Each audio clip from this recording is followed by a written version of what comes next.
Now to a new report about those popular reproductive tracking apps and how well they handle all that personal data. Ariel Reshef is back with the privacy concerns and how you can protect your information. Good morning, Ariel. Good morning again, Amy. As we know, these apps collect and store some of the most sensitive information, and if you're using them, chances are you don't want that information shared with anyone else. Well, now one nonprofit is sounding the alarm about potential privacy loopholes.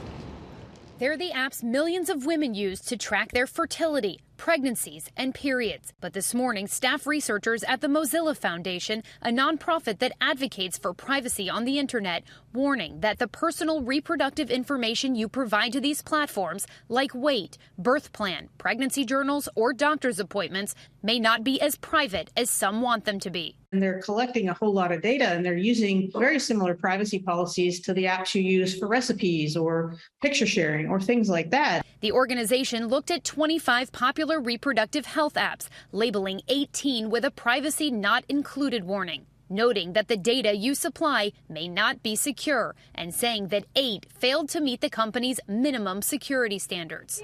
After Roe v. Wade was overturned earlier this year, many women wondering if they live in states where abortion has been limited or banned, if the data that they enter into apps about their reproductive health would be protected, or if it could be shared with brands, other apps, or even law enforcement. What we found was most companies had fairly vague statements. That was hard to tell, whether companies would be voluntarily disclose data to law enforcement if they came asking. Experts say it's up to each person to do their homework and read that fine print before signing off on privacy terms and entering potentially sensitive information online.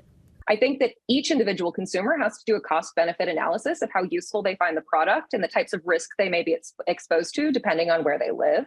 And I think that there are lots of products available that are ultimately very useful, very popular tools without exposing themselves to as much risk. So, for example, one that might store data locally on your phone or that doesn't participate in third-party data sharing. And several of the companies dispute Mozilla's findings, but regardless, experts say be sure to read those privacy consent forms really thoroughly, and some red flags to look out for if those consent forms are unusually short or incredibly confusing. Also, look for the word sell. You don't want to accidentally agree to a provision that allows a platform to sell your personal information. Guys? Yeah, all great advice there, Ariel. Thank you very much. Well, hey there, GMA fans. Robin Roberts here. Thanks for checking out our YouTube channel. Lots of great stuff here. So go on, click the subscribe button right over here to get more of awesome videos and content from GMA every day, anytime. We thank you for watching, and we'll see you in the morning on GMA.